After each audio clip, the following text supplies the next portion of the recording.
चलिए अब हम देखें न्यूमेरिकल्स इलेक्ट्रिक फील्ड के ऊपर। ये एग्जाम्पल 1.8 का स्टेटमेंट है, an electron falls through a distance of 1.5 centimetre in a uniform electric field of magnitude 2 into 10 to the power 4 newton per coulomb. इस क्वेश्चन के अंदर में हमने एक इलेक्ट्रिक फील्ड जनरेट करी है। यहाँ पे दो प्लेट्स हैं, इस तरीके की दो प्लेट्स है, एक प्लेट ये, एक प्लेट ऐसी। नीचे वाली प्लेट को हमने पॉजिटिव चार्ज दिया और ऊपर वाली प्लेट को निगेटिव चार्ज दिया है, जिसके कारण इलेक्ट्रिक फील्ड का जो जनरेशन होगा वो हमेशा पॉजिटिव से निगेटिव प्लेट की तरफ होता है। तो ये पॉजिटिव प्लेट से निगेटिव प्लेट की तरफ, ये देखिए इलेक्ट्रिक फील्ड में दर्शा रहा हूं। ये इलेक्ट्रिक फील्ड में ग्रीन कलर के पेन से दर्शा रहा हूं, पॉजिटिव प्लेट से निगेटिव प्लेट की तरफ कुछ इस तरीके की इलेक्ट्रिक फील्ड है। और यहां पे हमने इन दोनों प्लेट्स के बीच में इलेक्ट्रॉन को छोड़ा है। इलेक्ट्रॉन के ऊपर निगेटिव चार्ज होता है, तो इलेक्ट्रॉन के ऊपर जो इलेक्ट्रॉनिक चार्ज है वो है -1.6 into 10 to the power -19 coulomb. Electric field हमें इस क्वेश्चन में दे रखी है। इलेक्ट्रिक फील्ड की जो मैग्नीट्यूड हमें दी हुई है वो दी हुई है, इलेक्ट्रिक फील्ड जो जनरेट हुई है उसकी वैल्यू हमें दी हुई है 2 into 10 to the power 4 newton per coulomb. The direction of field is reversed, keeping its magnitude unchanged, and a proton falls through a same distance. Compute the time of fall in each case. Contrast the situation with that of the free fall under gravity.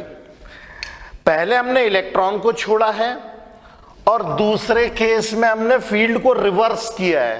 Field को reverse किया है मतलब जो नीचे वाली plate positive थी पहले, अब उसको निगेटिव कर दिया है, और जो निगेटिव वाली प्लेट थी उसे पॉजिटिव प्लेट कर दिया है, जिसके कारण फील्ड रिवर्स हो गई है। कुछ इस तरीके से फील्ड रिवर्स हो गई है। फील्ड हमेशा हम पॉजिटिव चार्ज से निगेटिव चार्ज की तरफ ही दिखाएंगे, कुछ इस तरीके से।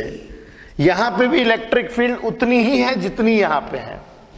अब जरा देखिए, मैंने इलेक्ट्रिक फील्ड ग्रीन कलर के पेन से दर्शाई है, और यहां पे जो इलेक्ट्रॉन है, चूंकि इलेक्ट्रॉन के पास निगेटिव चार्ज होता है, वो पॉजिटिव प्लेट की तरफ अट्रैक्ट होगा। ये पॉजिटिव प्लेट की तरफ अट्रैक्ट होगा और वो कुछ इस तरीके से पॉजिटिव प्लेट की तरफ भागेगा। सिमिलरली यहां पे प्रोटॉन जो है, प्रोटॉन के ऊपर पॉजिटिव चार्ज होता है, तो प्रोटॉन निगेटिव प्लेट की तरफ भागेगा, मतलब प्रोटॉन यहां इस तरफ भागेगा, क्योंकि यहां नीचे निगेटिव प्लेट है। अब ऐसे सिचुएशन में दोनों के ऊपर फोर्स लगेगा। अब फोर्स लगेगा तो एक्सेलरेशन भी लगेगा, क्योंकि हम लोगों को पता है फोर्स का जो फॉर्मूला होता है वो होता है मास इनटू एक्सेलरेशन। ओके, तो इसका मतलब है जब इसके ऊपर इलेक्ट्रोस्टैटिक फोर्स लगेगा तो एक्सेलरेशन भी होगा, मतलब ये मोशन एक्सेलरेटेड मोशन होगा। अब ये जो डिस्टेंस इन लोगों ने बताई है इन दोनों प्लेट्स के बीच में, इन दोनों प्लेट्स के बीच में जो डिस्टेंस इन लोगों ने बताई है वो बताइए 1.5 सेंटीमीटर। इसको हम लोग मीटर में कन्वर्ट कर लेंगे सॉल्व करते वक्त। अब वो ये कह रहा है कि इन दोनों केस में एक्सेलरेशन फाइंड करो। यदि एक्सेलरेशन मुझे निकालना हो तो एक्सेलरेशन के लिए मुझे फोर्स अपॉन मास, फोर्स तो चाहिए। अब ये फोर्स कहां से लाएंगे? तो हम लोग के पास में इलेक्ट्रिक फील्ड का बेसिक डेफिनेशन जो फॉर्मूला है वो होती है electric field is equal to force divided by charge. This is always a test charge. तो यदि फोर्स निकालना हो तो चार्ज इनटू इलेक्ट्रिक फील्ड हम ऐसा कर सकते हैं, यदि मुझे फोर्स निकालना हो तो चार्ज इनटू इलेक्ट्रिक फील्ड, इस फॉर्मूले की मदद से हम लोग फोर्स निकाल लेंगे। अब हमने फोर्स निकाल लिया, फोर्स मेरे पास है, इलेक्ट्रिक फील्ड की मैग्नीट्यूड भी है, चार्ज भी हमें पहले से ही पता है, तो यहां से मेरे पास फोर्स आ जाएगा। अब वो ये कह रहा है दूसरे के इसमें compute the time of fall in each case, दोनों केस में, मतलब इलेक्ट्रॉन को भी 1.5 सेंटीमीटर कवर करना है, प्रोटॉन को भी 1.5 सेंटीमीटर कवर करना है। तो अब इसमें हम टाइम कैसे कैलकुलेट करें, ठीक है। अच्छा, इनिशियली हम लोगों ने इलेक्ट्रॉन को केवल रखा हुआ है, और जैसे इलेक्ट्रिक फील्ड रखी तो ये इलेक्ट्रॉन जो निगेटिवली चार्ज पार्टिकल है वो भगेगा, एक्सेलरेट होगा टुवर्ड्स पॉजिटिव प्लेट, मतलब इसकी इनिशियल वेलोसिटी 0 होगी। ओके, अब जरा देखिए हम लोगों के पास में ये, मैं फोर्स का फॉर्मूला निकाल चुका हूं, या एक्सेलरेशन, तो एक्सेलरेशन को मैं लिख सकता हूं फोर्स की जगह पे charge into electric field divided by mass. इसको मैं इक्वेशन नंबर 1 ले लेता हूं। ओके, अब हम लोग इस्तेमाल करते हैं एक फॉर्मूला, मोशन का formula, v is equal to u plus a t. नहीं, मुझे तो क्या निकालना है, टाइम निकालना है। मेरे पास 3 फॉर्मूले, v is equal to u plus a t, और दूसरा s is equal to u t plus half a t square, तीसरा v square minus u square is equal to 2as। हमें फाइनल वेलोसिटी में कतई इंटरेस्ट नहीं है, तो हमारे पास जो पहला formula v is equal to u plus a t हमारे किसी काम का नहीं है। तीसरा formula v square minus u square is equal to 2as, ये भी किसी काम का नहीं है। हम लोग फॉर्मूला लगाते हैं s is equal to u t plus half a t square. तो चूंकि ये वर्टिकल मोशन है तो इस फॉर्मूले को मैं ऐसा लिखूंगा, using s is equal to u t, s is equal to u t plus half a t square. s की जगह y इसीलिए लिखा है क्योंकि y एक्सिस के लॉन्ग मोशन हो रही है। अब यहां पे इनिशियल वेलोसिटी 0 है, तो हम लोग लिख सकते हैं y is equal to 0 plus half a t square. अब 2 को इधर भेजेंगे, a को नीचे लेकर के आएंगे, तो ये हो जाएगा 2y upon a is equal to t square. तो t आ जाएगा अंडर रूट में 2y अपॉन a, और एक्सेलरेशन की जगह हम लोग ये वैल्यू डाल देंगे, तो ये आ जाएगा 2y अपॉन a की जगह पे q इंटू ई अपॉन m। ओके, अब जरा देखिए दोनों ही केस में चाहे वो इलेक्ट्रॉन वाला केस हो चाहे प्रोटॉन वाला केस हो, y की वैल्यू यहाँ पे फिक्स है। यहाँ पे y की वैल्यू हियर, y की वैल्यू हमें पता है 1.5 सेंटीमीटर, जिसको हम लिख सकते हैं 1.5 अपॉन 100 मीटर। मास, इलेक्ट्रॉन और प्रोटॉन का जो मास होता है वो आपको पता होना चाहिए। इलेक्ट्रॉन का जो मास होता है वो यहाँ पे मैं लिख देता हूँ, इलेक्ट्रॉन का मास होता है 9.1 into 10 to the power minus 31 kg, और चार्ज हमें पता है 1.6 into 10 to the power minus 19 coulomb, और इलेक्ट्रिक फील्ड हमें यहाँ दे रखी है। मतलब सारी जानकारियां हमारे पास में है। तो जब मैं टाइम इलेक्ट्रॉन का निकालता हूं, तो इलेक्ट्रॉन का टाइम निकालते वक्त y की जगह पे ये डाल देंगे, मास की जगह पे mass of electron, charge of electron, electric field. तो ये डालने पे हमें मिलता है, ये सारी वैल्यूज को पुट अप करके सॉल्व करने के बाद हमें मिलता है 2.9 into 10 to the power minus 9 second. इतने सेकेंड्स हमें मिलेंगे इलेक्ट्रॉन के लिए।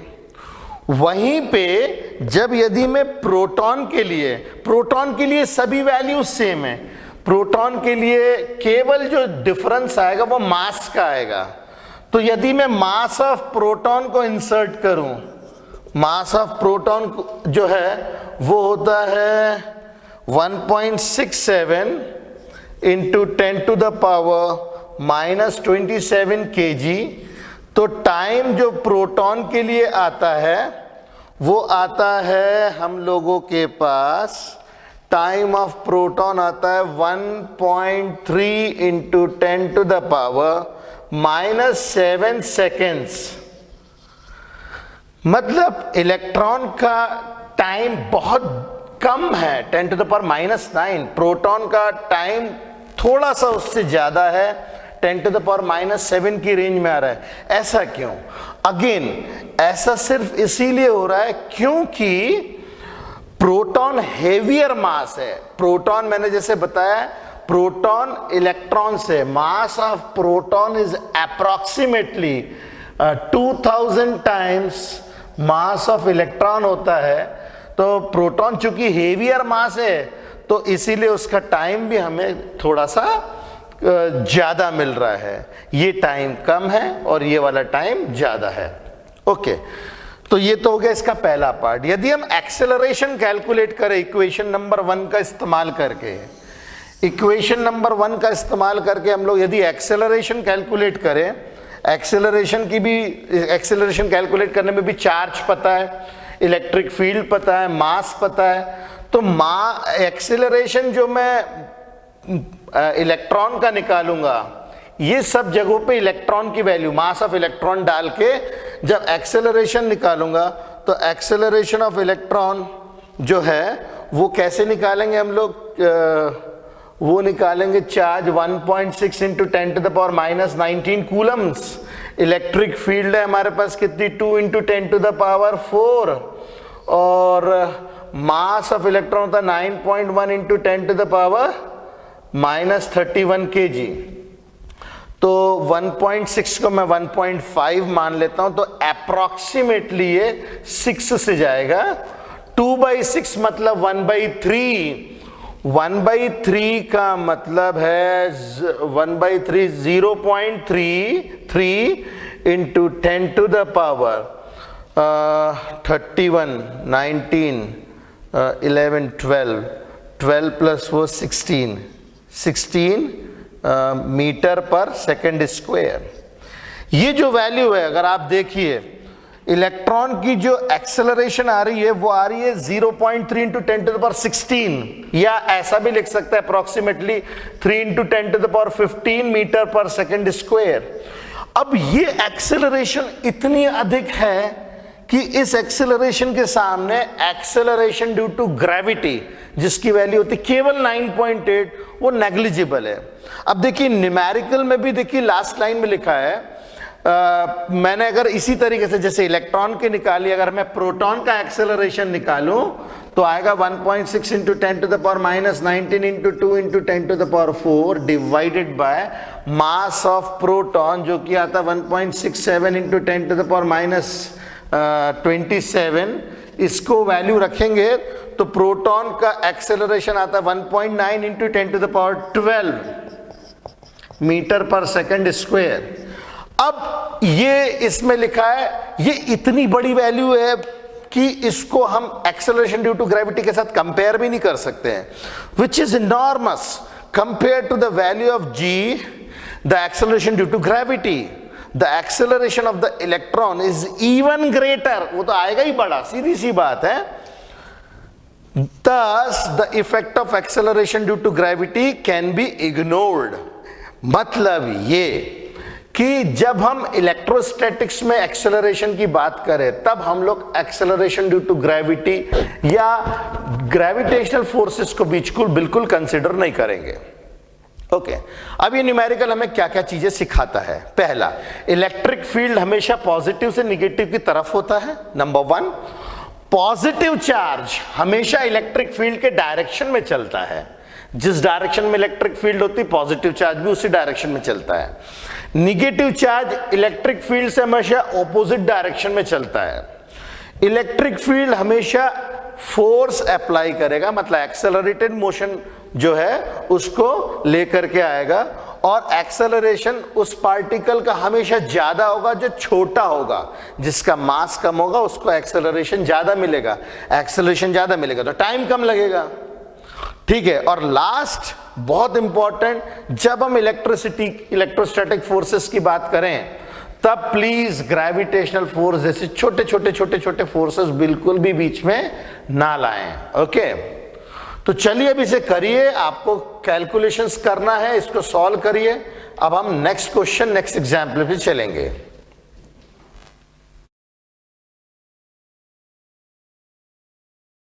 चलिए अब हमारा नेक्स्ट क्वेश्चन आ रहा है एग्जाम्पल 1.9। एग्जाम्पल 1.9 है 2 point charges Q1 and Q2 of magnitude 10 to the power -8 coulomb and -10 to the power -8 coulomb respectively are placed 0.1 meter apart। ये दो चार्जेस हैं हमारे पास में, पहला चार्ज है Q1 और दूसरा चार्ज है Q2, और ये दोनों के दोनों चार्जेस जो है इनका मैग्नीट्यूड दे रखा है। Q1 का मैग्नीट्यूड इतना है, Q2 का मैग्नीट्यूड इतना है। ये दोनों के दोनों चार्जेस 0.1 मीटर अपार्ट है। अब हमें तीन लोकेशंस पे, पहला लोकेशन है इन दोनों के बीच का मिड पॉइंट, पहला लोकेशन यहां, दूसरा लोकेशन ये 0.1 मीटर है, तो ये वाले जो डिस्टेंसेस हो जाएंगे यहां से लेकर के यहां तक के ए तक का डिस्टेंस, ये हो जाएगा 0.05 मीटर, 0.05 मीटर, और ए से लेकर के यहां तक का जो डिस्टेंस हो जाएगा Q2 तक का, ये हो जाएगा 0.05 मीटर। अब वो ये कह रहे हैं कि पहला ए के ऊपर निकालो इलेक्ट्रिक फील्ड, दूसरी इलेक्ट्रिक फील्ड बी पे निकालो, और ये डिस्टेंस इन्होंने 0.05 मीटर दे रखा है, ये डिस्टेंस 0.05 मीटर दिया हुआ है। और तीसरा जो पॉइंट है सी, ये कुछ इस तरीके से दिया हुआ है कि ये 0.1 मीटर है, ये भी 0.1 मीटर है।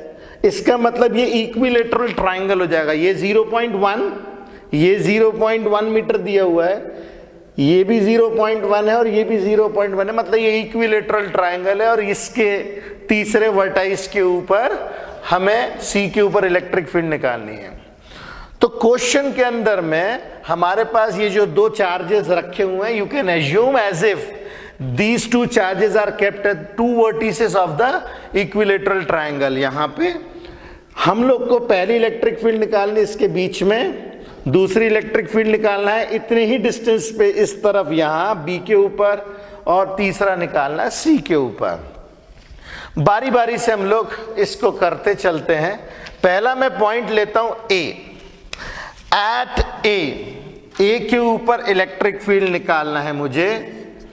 तो ए के ऊपर इलेक्ट्रिक फील्ड जब हम निकालेंगे तो सबसे पहले ए के ऊपर हम लोग को एज्यूम करना होगा एक टेस्ट पॉजिटिव चार्ज।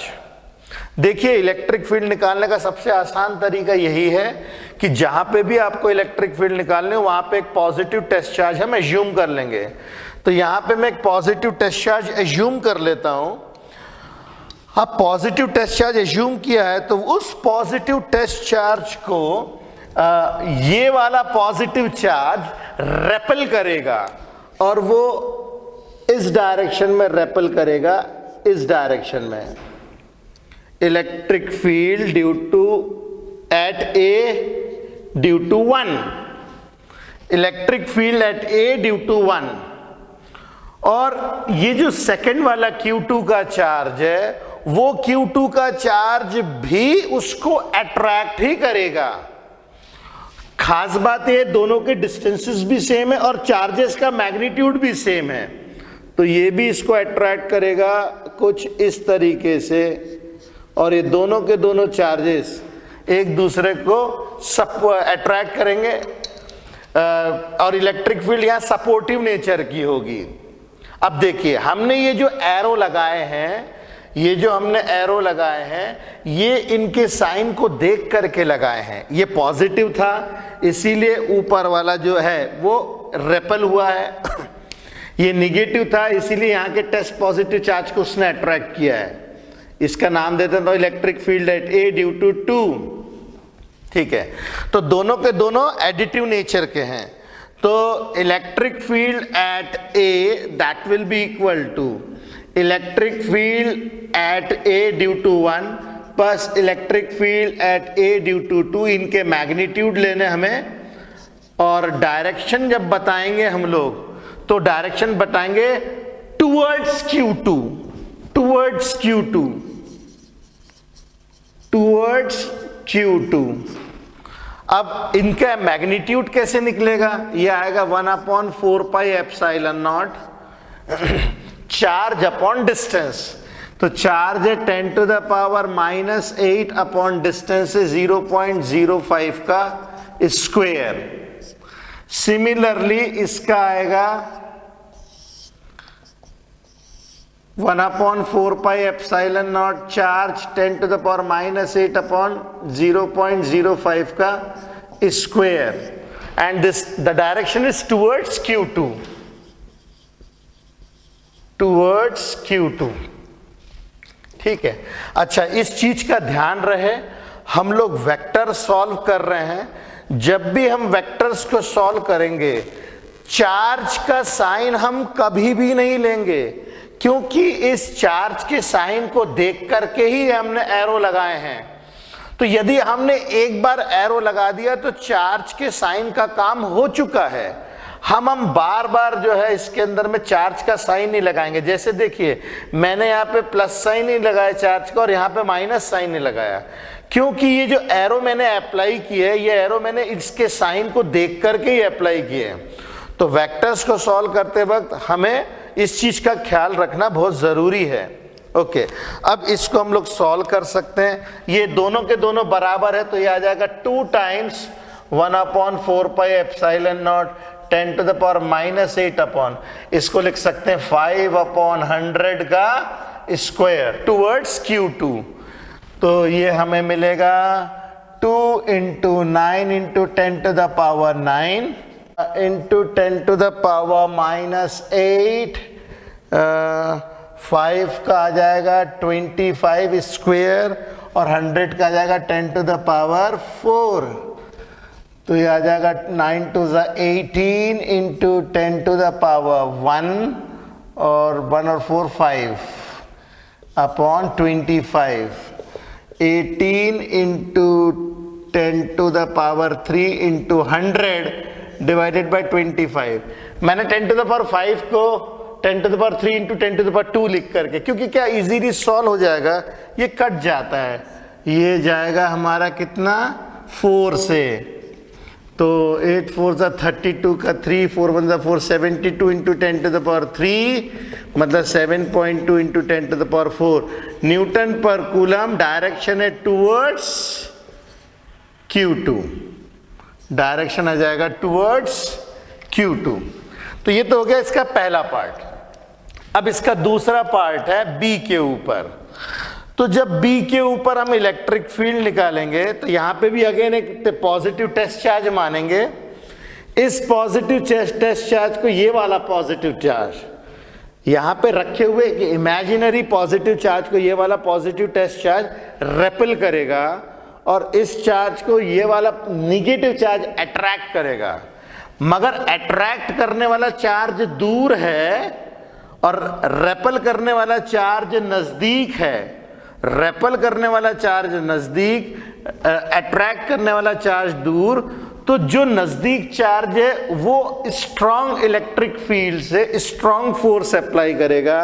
मैं ये बड़ा सा एरो बनाता हूं, ये देखिए, ठीक है, और इसको मैं नाम देता हूं इलेक्ट्रिक फील्ड B के ऊपर 1 के कारण, और ये अट्रैक्ट कर रहा है तो इसके लिए छोटा एरो बनेगा, उतना बड़ा नहीं जितना बड़ा मैंने यहां पे बनाया था।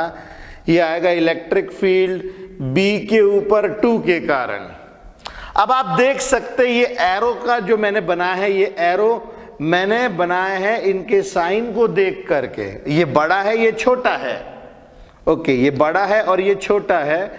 तो ऐसे सिचुएशन में हम लोग जब इसमें ऐड करेंगे तो इसमें से इसको सब्ट्रैक्ट करना पड़ेगा, क्योंकि ये दोनों के दोनों जो वेक्टर्स है आउट ऑफ फेज है।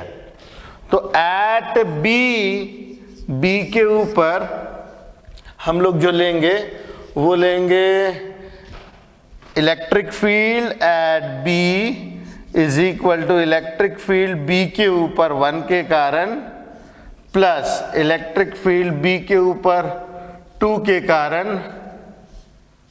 ये सब्ट्रैक्ट करना पड़ेगा क्योंकि ये दोनों ऑपोजिट डायरेक्शन में ना वेक्टर्स, इसीलिए।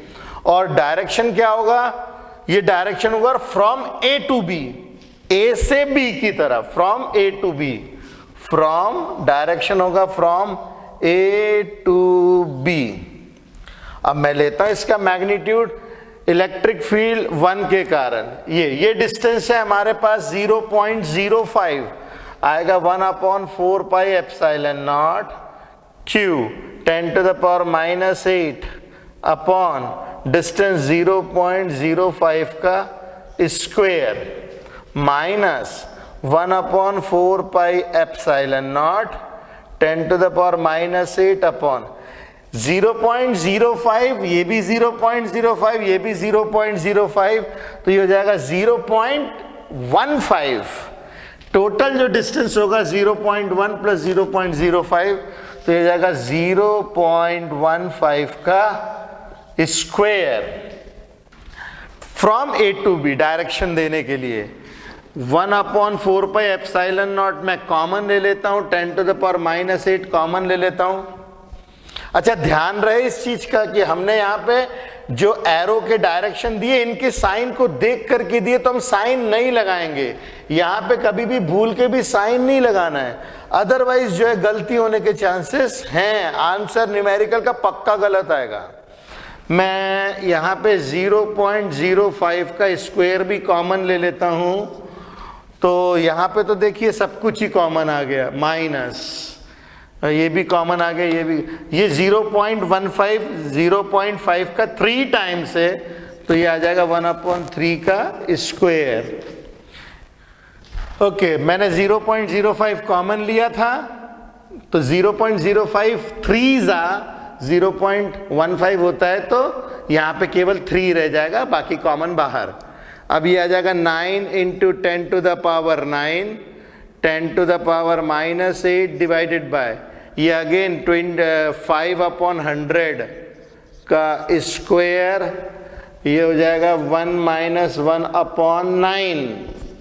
इसको सॉल्व करेंगे तो मिलेगा 9 electric field at B is equal to 9 × 10⁻9 - 8 1 divided by 25 × 100 का हो जाएगा 10⁴, और ये हो जाएगा 8/9।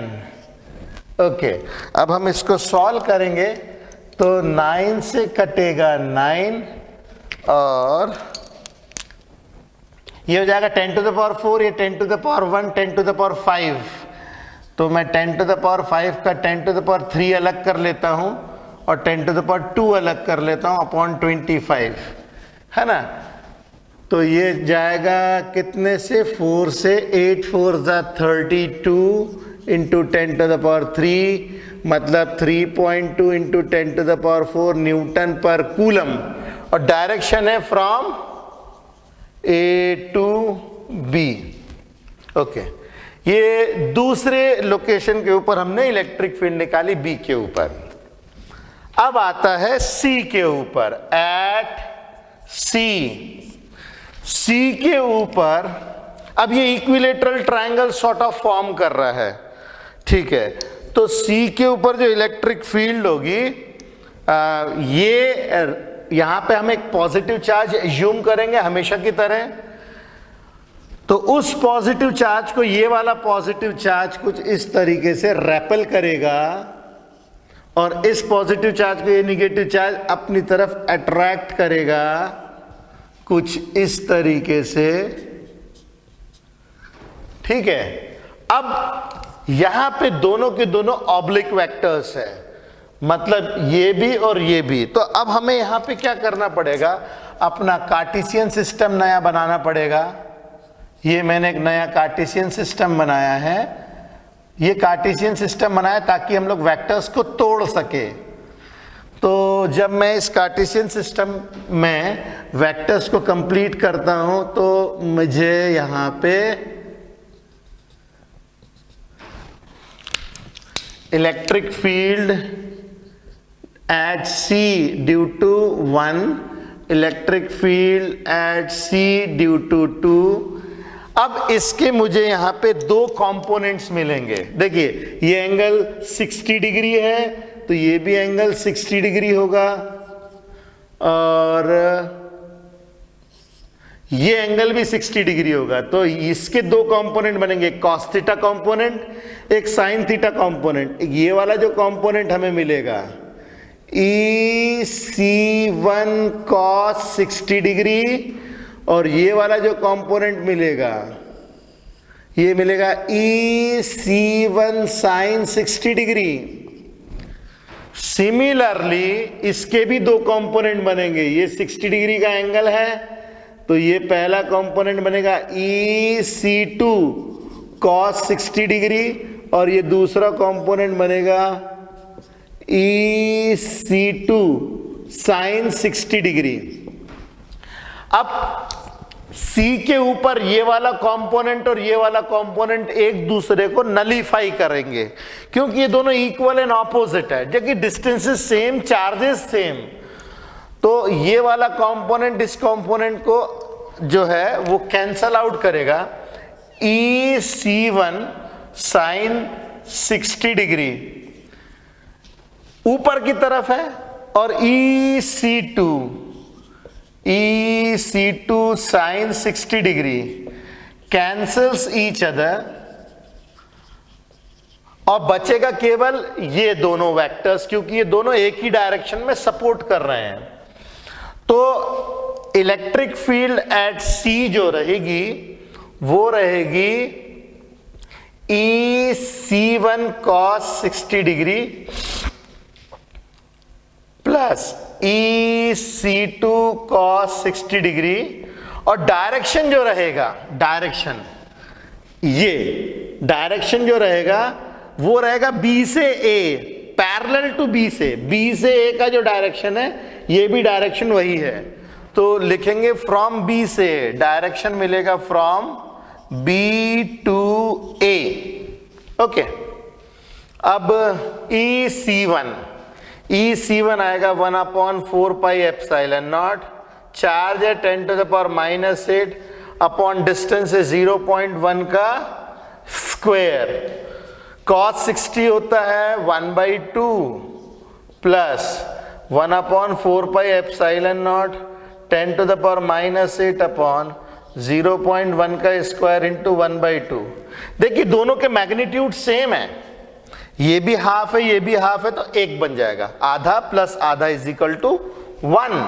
तो ये आ जाएगा 1/4 पाई एप्सिलॉन नॉट 10⁻⁸ अपॉन 0.1 का स्क्वायर। डायरेक्शन है फ्रॉम B to A, ये आ जाएगा 9 इंटू 10⁹ 10⁻⁸ अपॉन 1/10 का स्क्वायर, तो 90, ये 10⁻, ये हो जाएगा 10, और ये हो जाएगा 1/, इससे ऊपर स्क्वायर होकर के जाएगा तो 100, तो that is equal to 9000 newton per coulomb, या 9 इंटू 10⁻³ न्यूटन पर कूलम।